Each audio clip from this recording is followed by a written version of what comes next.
NLX2 podcast, one of my favorites. I am highly excited for what we got going today.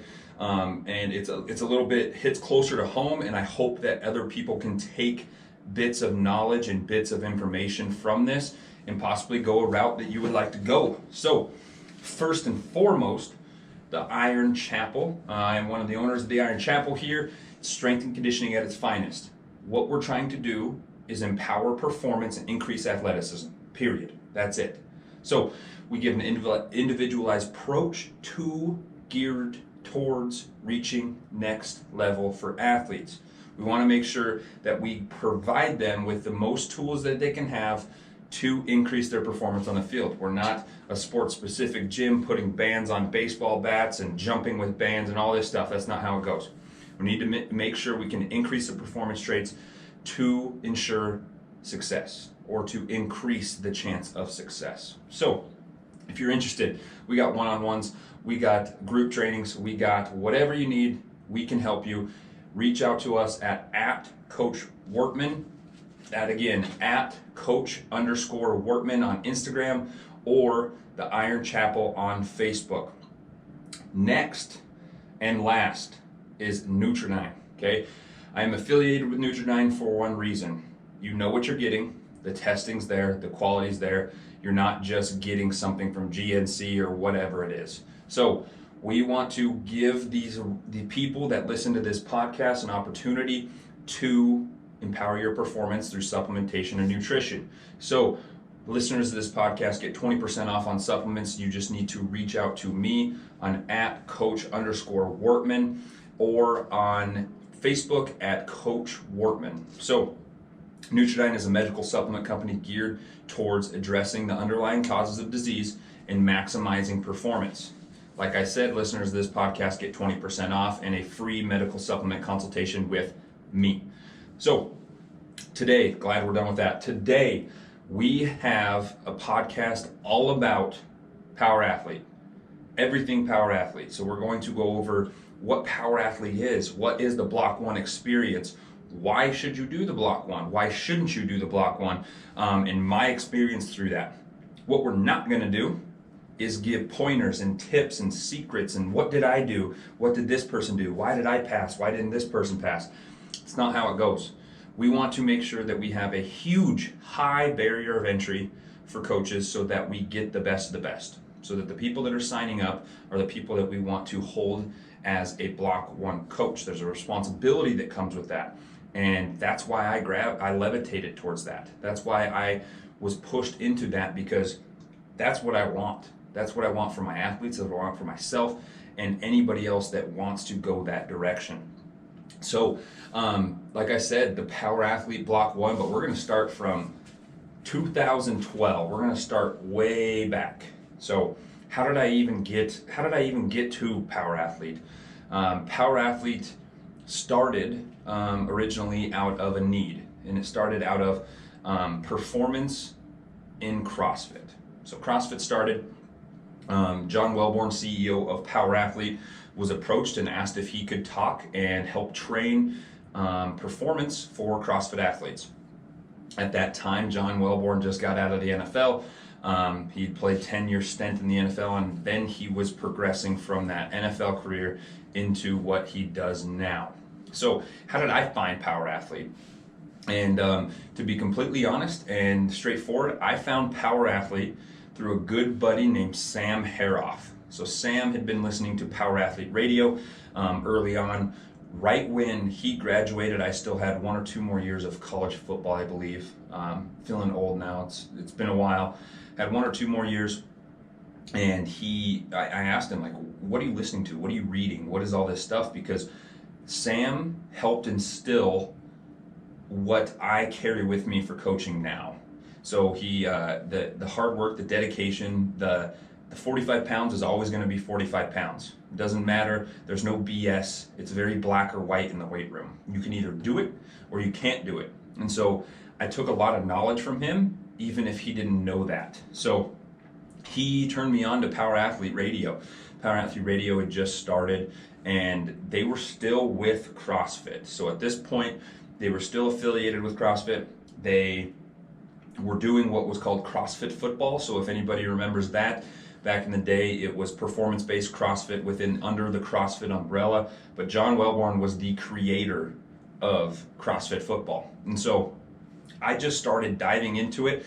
They had a little bit of comedy in there. Luke and Tex think they're a little bit funny. And so I gravitated towards that. But at the point, it was very CrossFit centric. So they were under the umbrella of CrossFit, but teaching performance. So there's two different lines that are drawn when we're talking about performance and just having a huge motor. So we need to make sure that those are separate, and that's really what ended up deciding Power Athlete from CrossFit. So they went out of CrossFit, and it was for the better, because what they're trying to teach is true performance for athletes instead of just building a huge base or a huge engine for these athletes. So I found them at this pivotal time, at this really different time for them. I was just a young boy looking for guidance in the passion that I had. I didn't know anything. I didn't know my ass from my face. I did whatever I saw other people do. So that's a point where I was just looking for guidance, and Power Athlete was the first thing that I was able to see. So why would I gravitate towards that? A big thing is my family is huge military family. A lot of my family's in the military. I have one regret in my entire life, and it was not going to the military. But then I look back, and then I look and I see that I'm here because of the path that I took. But I also think that, to be honest, I would have been a really good soldier. That's kind of how I was built, how I brought up. So I really regret that portion, but it is what it is. So I gravitated towards them because they have a no bullshit mentality. It's you do this or you don't do this. The weight is 250 pounds today, it's 250 pounds tomorrow, and it's 250 pounds next year. So we want to make sure that this black and white, and Power Athlete's very black and white. If it doesn't fit within a principle, it doesn't belong there. You can build your own philosophy, but philosophies are just fluff. So, we'll get into that here in a little bit, but Power Athlete acted as guidance for me when I was young, didn't know what the hell I was doing. And I didn't even jump on any of their programs. I didn't jump on CrossFit football. I was never on Field Strong up to that point, never on Jack Street, Johnny Wad, nothing. So it was just it was a beacon of light for me in a sense. So at that point, I never was affiliated with CrossFit. I never dove into the methodology or the cult of what it is at that time. And so I never had that background. A lot of people that got involved with CrossFit, with Power Athlete, had the CrossFit background. They were owners, they were trainers, they did CrossFit, that was their first exposure to a barbell. My first exposure to a barbell was true, pure strength and conditioning. It was never with CrossFit, and I wish that path would cross people's lives more often than the CrossFit path. However, CrossFit brings people to the barbell, brings people to the gym, brings people to these movements, and can help them see the light at the end. So that's something that I hold positively towards CrossFit, and I just never got into it. I have family members that own CrossFit gyms. I never got into it. So at that time, they were still having CrossFit football. They had Power Athlete started as a traveling seminar business. That was it. They'd go around, they'd preach the good word of strength, they'd preach the good word of all these different principles, and that was it. That was what they were. They were a gym and a traveling seminar business. So what is Power Athlete now? This is a multifaceted answer, but it's strength and conditioning coaching company aimed at battling the bullshit and empowering performance. Whatever they do underneath that blanket, it always comes back to battling the bullshit and empowering performance. This is, like I said, it's multifaceted. They do this in many different ways, but everything they do goes back to that. And so that's a very cool thing, that you can be rooted in something so simple, but everything you do is rooted back to that. And they empower performance in so many different ways, man. And we'll get into it a little bit later, but just a toes forward model seems so simple, seems like, oh, that makes sense. But why do they do it? There's a very specific reason why they do that. And they do a very good job of telling you why they do that. So, like I said, they were a chain of gyms in Costa Mesa, California that were affiliated with CrossFit. Tex McQuilkin and Luke Summers, you should have heard these guys on the podcast early on. I mean, just knuckle deep in CrossFit, just loving it. And that's all they knew at that time. And that's all I would have known at that time if that's all I was exposed to. But after a while, after a few years, they realized that the bullshit that CrossFit was putting out about performance. But guess what? CrossFit does great in its sector. It does so good, so great. And I hope the best for them because I love watching CrossFit. I love watching the CrossFit Games. It is intense. Those are some stud athletes, both men and women, but the line needs to be drawn between performance and CrossFit. Those are two separate things. So after a few years, they kind of realized that. They realized that they were going to have this void in between this because John Welborn, playing in the NFL for 10 years, doing performance and the football game for his living, realized that CrossFit did not equal performance and performance did not equal CrossFit. So this was the birth of CrossFit football, and then this was the birth of them getting out. So they then decided to split once CrossFit took a turn away from performance into just fitness. So that's where they went from there. And now a little bit more personally, and this is just off the top of the noggin, fellas, me talking about my journey to being a Block 1 coach. Again, no tips, nothing to give you an advantage in this because we want the best of the best. So I was a young whippersnapper, just looking for knowledge, man. I was looking for knowledge, started training high school kids and training at a big box gym, a community center. Well, I still at that time didn't know my ass from my head. I thought I did. I graduated with an exercise science degree and was just training general population and then training high school athletes. So from there, all I was doing was listening to Power Athlete Radio. Every single time they would come out. They always came out on Fridays. If I wasn't listening to a Power Athlete Radio on Friday, I was dead. Every single one. I believe that I would be in the top 2 for most listened episodes ever. So if you guys can check that, check my IP address, check whatever the hell you need to check, I guarantee I'm in the top 2. The only person that's probably listened to them would be Tex, John, and Luke. I've listened to every single podcast because I gravitated towards comedy, a little comedic relief, good strength and conditioning knowledge and experience. I mean, you had John who played 10 years in the NFL and he knew what he was doing. He was very successful at it. And then he is now giving that knowledge to others. And so I really pushed towards listening to everything I could.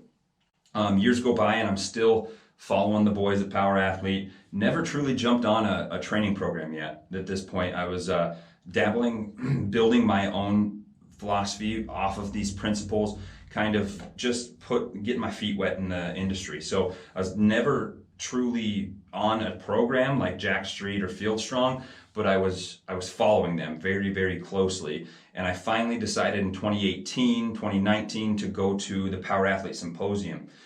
This was a phenomenal experience, but I was wanting a little bit more, I guess you could say. So the symposium is a freaking great experience, man. Met people way smarter than myself, way more successful than myself, just humbled me. And I was able to meet people like Cal Dietz. I was able to meet John, Luke, and Tex and their families. I was able to meet Lindsay Matthews, the owner of BirthFit. And then I met Darren Hansen there as well. I had somebody, a baseball kid, and he'd reach out to me and he said, hey, yo, one of my buddies is also at that Power Athlete Symposium. His name's Darren Hansen. You should reach out to him. Well, little did I know that this would be the building block to me going to be a Block 1 coach for Power Athlete. So I talked to Darren for a little bit, just shooting the shit, just hanging out, and we were hanging out at the symposium, and I heard that he was a Block 1 coach. I was interested, I was intrigued. So I asked him, I said, like, what does it entail? Like, what makes you a Block 1 coach? What do you have to do? And he said, just start with the methodology. Just start with the methodology, decide if you want to be a Block 1 coach, and go from there. And so that's kind of what got me onto the power athlete methodology in the Block 1. At this symposium, there was we were getting money and having fundraisers for a few things with Power Athlete, and Tex and Luke both got tased at this symposium. So I knew this is the place I wanted to be, because I've been tased a few times. These are the guys I want to hang out with. These are the guys that have the mentality that I have. So talking to Darren, getting to meet all these cool people, Cal Dietz, who's been, and I'll talk about him later, but he's been the most influential strength coach in my entire life, and I had never met him before that point. He's put out such great material, he's done such good things with athletes, and I followed everything that he did. So enter Darren Hansen, and throughout the weekend, like I said, we just talked, small talk a little bit, and he sparked that, because by the time I landed in Dickinson from Austin, I had already ordered my methodology, and my methodology was already in my house. So I completely dove head in first into that methodology, and that was the best thing that I could have done. So that was in December, and I just took my test this September. So I've been studying for a little less than a year, but I dove headfirst into that methodology. And all the methodology is, very simply put and very generally put, is empowering and fostering athleticism from a principle-based education, not philosophy-based. If we get into the philosophy-based, we get into the weeds, we get into, oh, I think this is a good exercise because I saw Ben Bruno doing it with Kate Upton. No. You are too far off into the weeds. Empowering and fostering athleticism from a principle based allows you to battle the bullshit right then and right there. Example, if I see a movement on Instagram or whatever it is, okay, how does that movement teach my athlete to move well, and how does that relate back to overload, reversibility, accommodation, individuality, specificity, primal movement, SAID principle, accelerated adaptation? How does that get us back to the principles that have drove strength and conditioning for years? How does that get us back to these giants that we have stood on their shoulders for years? How does it get back to the people that were actually doing the work to come up with accommodation and reversibility and overload? If it doesn't, it has no place in the strength and conditioning world or that program. So we need to make sure that we can battle the bullshit on a daily basis, on an individual basis, because there's a lot of stuff out there. There's a lot of trainers training celebrities out there. It's not always right for performance. So we need to make sure that we can delineate that we can make that difference right then when it happens, relate it back to the principles. So getting back into it after that tangent, empowering and fostering athleticism through principle-based education, not philosophy-based, is what the methodology is very generally. And so when we go through the methodology, it's going to show you and educate you on how to build athletes through performance traits that translate to the field. It's not putting bands on a baseball swing, or it's not whatever is these crazy stuff that people are doing, this sports-specific crap. It's how to build athletes through performance traits that translate to the field. That's simple. It's simply put, whatever means or movements we use to teach movement, we have to make sure that those are spot on. We have to make sure that we're teaching movement, not just teaching a movement to teach it. Okay? So the power athlete definition of athleticism is the ability to seamlessly and effortlessly combine primal movement patterns through space to accomplish a known or novel task. What the heck does that mean? So the ability to seamlessly and effortlessly. The athlete needs to be able to do it without thinking, unconscious competence. We need to make sure that they can do the movement without having to think, because thinking is slow. Then we need to effortlessly combine primal movement patterns. We have all of our primal movement patterns. We have our squat, our lunge, and our step up. We have our vertical push, our vertical pull, our horizontal push, and our horizontal pull. Those are our primal movement patterns that all athletic movement is boiled down to a variation or a form of those. So we need to make sure that they are successful and have competency of those movements to help translate to the field. That's the way we build athleticism. And then lastly, through space to accomplish a known or novel task. We need to allow the athletes to move through space. We can't just bilaterally hip hinge for days. If you're doing all your workouts and you can do them all in a doorway, it's not athleticism. So we need to be able to combine primal movement patterns through space seamlessly and effortlessly to accomplish the known or novel task. And that is generally what you're going to get out of the power athlete methodology. So this is one thing that you'll get out of that. And I had a question about this from one of my followers talking about, why do I always preach toes forward? Why do I always preach this? And this person that asked this is a power lifter. And Power Athlete has squished this bug multiple times.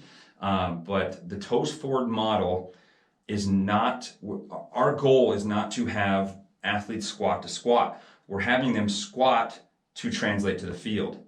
So how do we get the neurological adaptation we want to translate to the field? It's not just going as heavy as we possibly can from point A to point B. We need to make sure we have a standard, and a toes forward model is the standard. So having a toes forward model and having a toes out model, if you look at the firing sequence of a squat, if we go in a toes forward model or we go to a toes out model, the toes out model is not going to allow you to have the correct firing sequence. So when it boils down to that, we need to have the glute, hamstring, and then opposite QL fire in that order. When we go toes out, that is not the case. So if we are going to have a setup and execution that translates to performance, we need to make sure we're held to that standard, not just moving the most weight from point A to point B. And that's something that is an overarching theme in the toes forward model.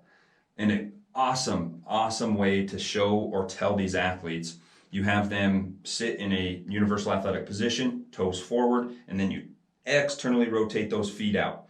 Okay, we're going to hinge, we're going to be in our good athletic stance, and you're going to pull on that knee. That knee is going to pull easier than you think. The person's going to fall or have to stumble. Then we go into toes forward model. We go into toes forward position in our UAP. You pull that leg and we have much better ability to generate force into the ground in a toes forward model. So having toes forward is not just because that's what we want them to do. John Welborn, playing 10 years in the NFL, was able to see that if a lineman, if somebody took a bucket step, they are going to get rolled. So if we externally rotate and sit down into our bucket step, they're going to get rolled. If an athlete can hold a toes forward position, he knew at that point that it was going to be a long day, that it was going to be tough to battle that person. So we need to make sure that we're doing it for a reason, and we are doing it to have the best translation into on-field performance. So that toes forward model is superior when we're trying to change directions, when we're trying to sprint, when we're doing plyometrics, when we're squatting. This is the firing sequence we need from our toes forward model, so that's what we're going to do. Again, that is observed from a veteran in 10 years in the NFL, not me, who played Division II NAIA football. Somebody that did it at the highest level that this world has to offer. So being able to effectively produce force into the ground is increased when we're toes forward. So that's my tangent. That's my last tangent we're going on here, ladies and gents. So that was my dog. She's very vocal. But the Block 1 experience was crazy. Let's just put it that way. We could stop the podcast now if we wanted to.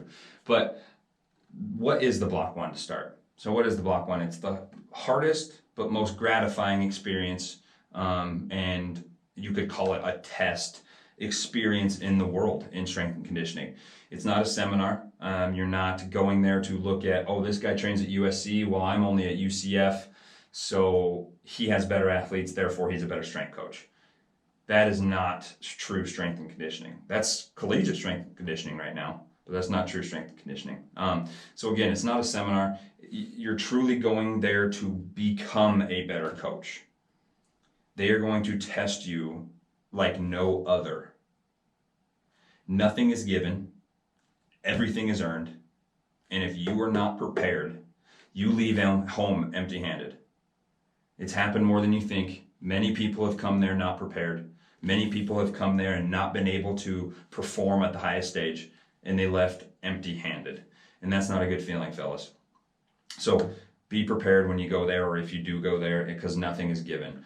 So at the Block 1 experience, you're tested physically, mentally, educationally as you apply the methodology that Power Athlete has, in multiple different ways, in multiple different time frames, in multiple different occurrences.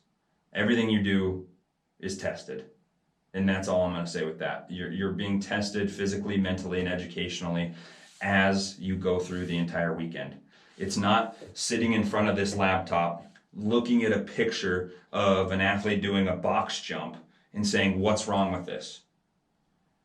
That's what I had to do for my CSCS.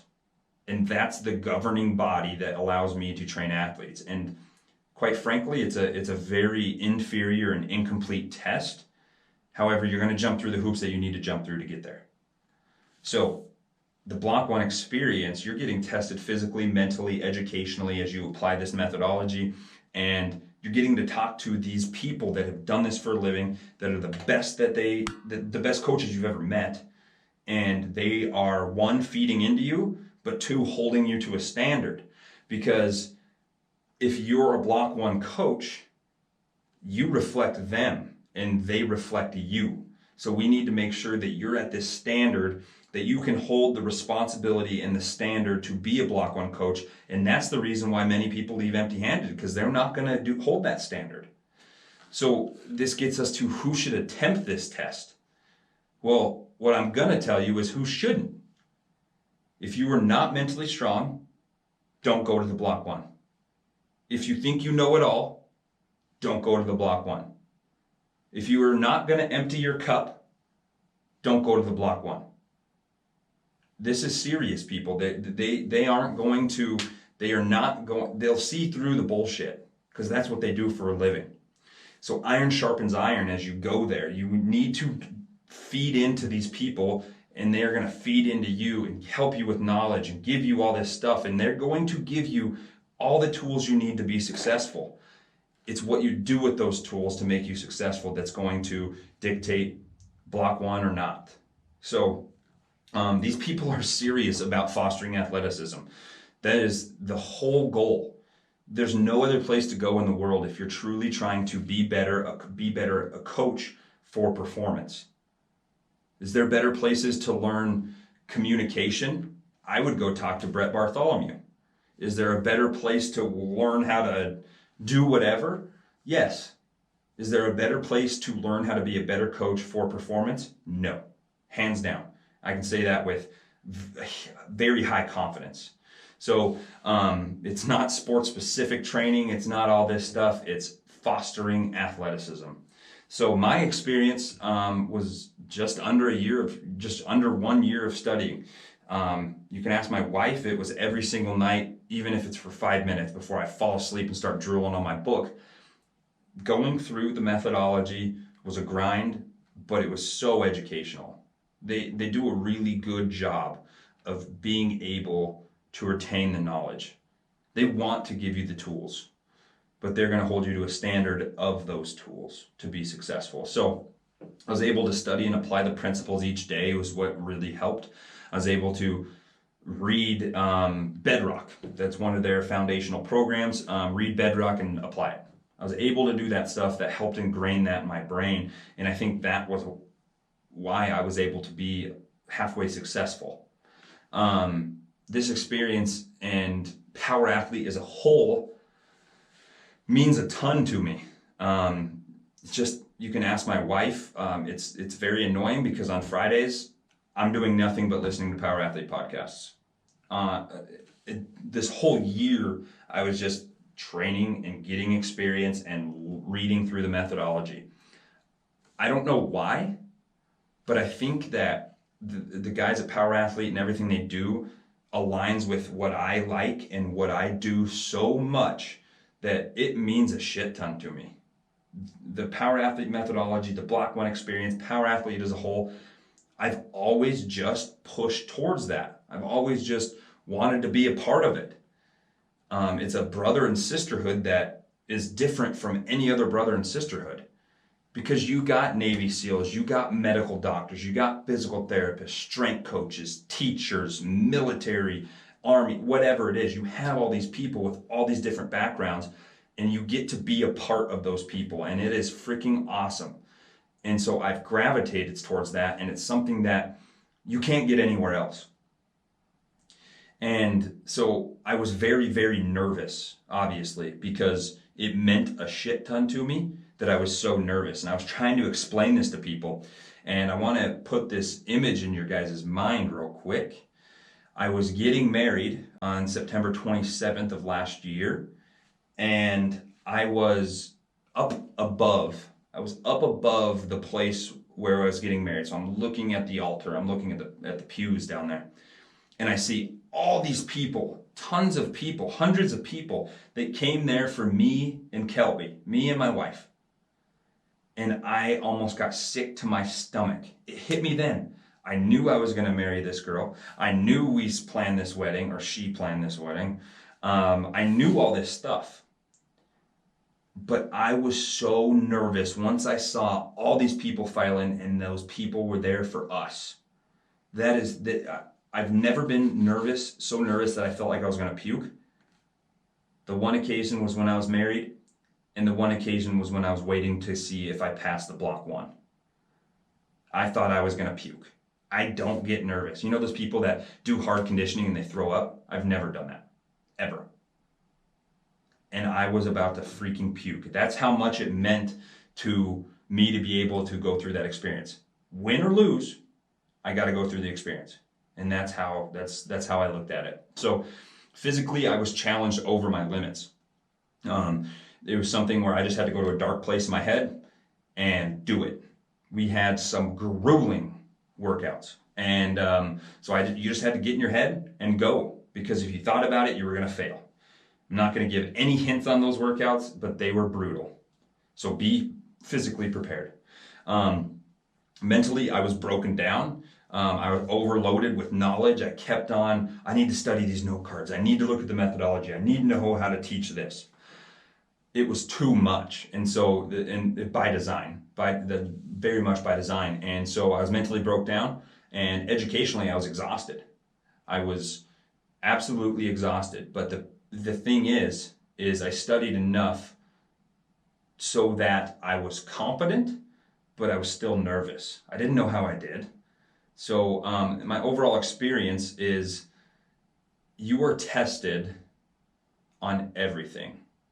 Book smarts, how you coach, being physical, educational, mental, whatever it is, and how you can apply that. Everything is a test. And by design, it was that's my experience of the Block 1. I loved it. It was hard but gratifying, long but worth it, exhausting but energizing at the same time. The feeling of having that block is unlike any other thing. Anything. It means a lot because it means all this studying you did, everything you did. And the coolest thing is the people, man.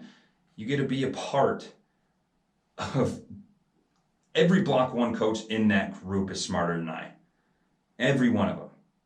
They're all just the top-notch people that push the envelope of performance each day and battle the bullshit. That's it.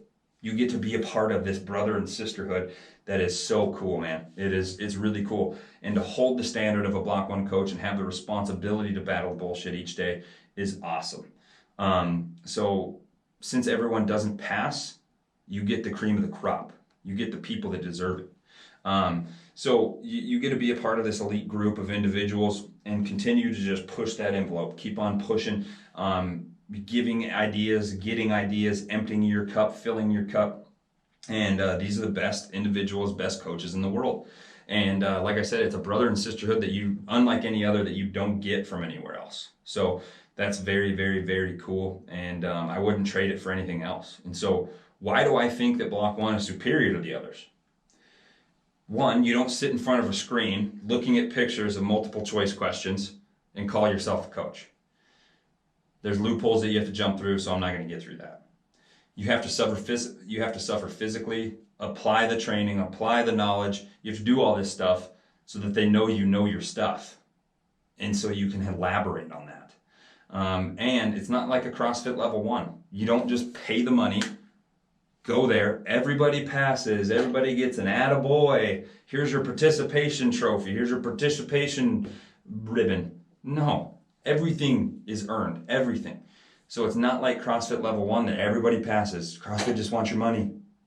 You're going to go there, you're going to pay them for the the level 1 and go out. This is so much different. And I would challenge, because there are tons, maybe a majority, I don't know, John, Luke, text, maybe a majority of the people there have CrossFit backgrounds or own CrossFit gyms or X, Y, and Z, and they want to find something bigger than that. So I'm not just doubting it, just to doubt it. So where do we go from now? And it's just continually applying the principles, learning from other coaches, and empowering performance. That's it. The Block 1, just getting the Block 1 is the start. It's like Harry Shaw said, it's level 1, step 1. From here, it's all learning. It's all a journey from there. So that's my spiel on the Block 1. If you can't tell, I get a little fired up about it. It means a ton to me, and it's fun and exhilarating to be a part of such a superior group. And so, in closing, I had a question from my dude Alec Vines. He asked me, who is my Mount Rushmore of strength and conditioning? And I waited 2 weeks to answer it. That's a tough question, man. There's a ton of people that could be on this list. And so in no particular order, the first would be Cal Dietz. Cal Dietz out of Minnesota, made triphasic training, does just phenomenal work with French contrast and his whole triphasic method, and has found success. Next one would be Yuri Verjasansky, the godfather. Just the absolute godfather of strength and conditioning. He's, okay, let's just put it this way.